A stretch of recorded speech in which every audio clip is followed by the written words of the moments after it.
kita atau Al-Habib Abdullah bin Al-Haddad. Al-Habib Abdullah bin Al-Haddad dalam satu kesempatannya mengatakan dan menegur terhadap nafsunya, terhadap dirinya sendiri. Bagaimana tegurannya? Beliau mengatakan, wahai nafsu yang kamu ini ada datang ke ujub ya, di dalam dirinya, ada merasa bahwa punya ilmu, punya akal, punya adab, tetapi beliau mengatakan sesungguhnya tidak ada ibadah yang kamu kerjakan, tidak ada adab yang kamu kerjakan pula. Lihat bagaimana Al-Habib Abdullah Al-Haddad menegur dirinya. Ya waiha nafsil ghawiyah anis sabilis sawiyah, wahai nafsu.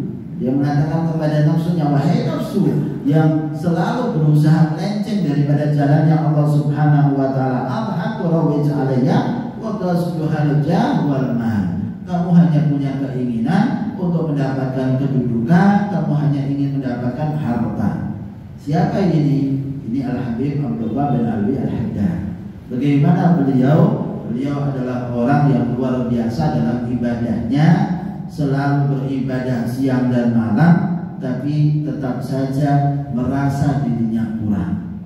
Maka dikatakan oleh beliau, walakinnahu yashhadu taqsir fit tashmir.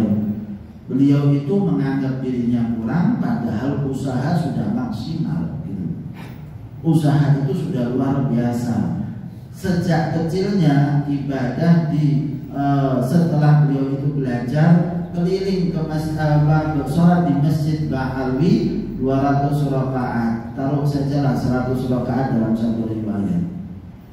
100 rakaat setiap harinya.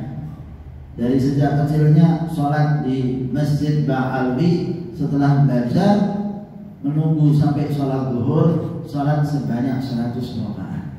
Itu masa kecilnya. Belum lagi masa dewasanya bagaimana, belum lagi masa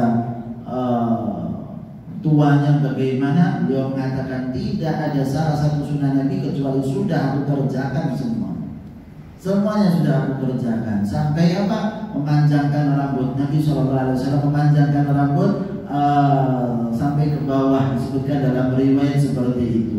Nah, karena memanjangkan rambut itu sudah menjadi syiar orang-orang fasik, maka para ulama kemudian meninggalkan itu, meninggalkan tidak melakukan daripada memanjangkan rambut. Tetapi Al-Habib Abdullah bin Al-Haddad akhirnya bisa memanjangkan rambutnya di akhir usianya. Karena sudah sakit, beliau akhirnya hanya di tempat tidur saja, rambutnya dibiarkan, tidak dipotong sampai akhirnya panjang.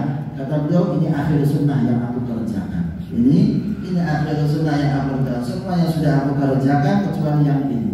Maka kita lihat semua sunnahnya Nabi SAW sudah beliau kerjakan. Pernah kita bahas bahwa sesungguhnya Al-Habib Abdullah bin Al-Haddad mengatakan kepada murid-muridnya, ketika murid-muridnya banyak bertanya kepada beliau, maka beliau mengatakan, kalau aku sudah kasih jawaban kepada kalian, terimalah jawaban dari saya ini.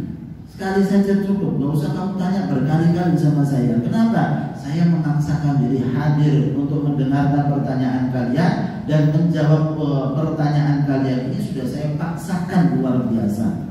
Kenapa? Karena beliau sudah bersama dengan Allah Subhanahu wa taala, hadir selalu bersama dengan Allah hingga sampai memaksakan diri untuk mendengarkan ucapan daripada murid-muridnya, pertanyaan dan menjawab pertanyaan tersebut. Semacam itu mengatakan nafsunya buruk, yang ngajak kepada keburukan, yang tujuannya hanya harta, yang tujuannya hanya dunia saja. Itu yang dikatakan oleh beliau. Inilah para ulama ikhwan rahimahumullah, orang-orang yang saleh sifatnya adalah semacam ini, punya ibadah yang luar biasa tapi nyalahkan diri. Kata beliau, kalau kita ini bagaimana? Oh, kita merasa punya makam, kedudukan, baru sholat mengaji Al-Quran di malam hari pasang status, dilihat yang melain, mengaji Al-Quran di malam hari, besoknya subuhnya telat, nggak difoto waktu subuh telat itu, nggak difoto. Lihat bagaimana sekali ibadah yang kita kerjakan, lalu kemudian kita mau tunjukkan kepada orang lain dan kita merasa punya satu kedudukan, mereka dengan ibadah yang luar biasa masih menyalahkan dirinya sendiri. Itu para salaf saleh sifatnya mereka semacam itu. Semakin dekat kepada Allah, semakin kenal kepada Allah, dan semakin kenal keburukan dirinya sendiri. Salah kalau seseorang itu semakin ibadah kepada Allah, malah dirinya merasa lebih baik daripada orang lain. Berarti ini pemahaman yang salah.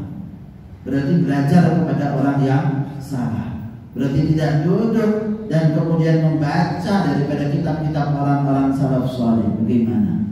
Kalau salaf saleh dari sejak dahulu mereka adalah orang-orang yang ahli ibadah siang dan malamnya, tapi tidak merasa dirinya lebih baik daripada orang lain. Satu pun mereka tidak merasa lebih baik. Maka semoga Allah Subhanahu wa taala berikan kepada kita hidayah dan taufik sebagaimana mereka para salaf saleh mendapatkan kedudukan yang mulia di sisi Allah dengan adab dan akhlak yang luar biasa.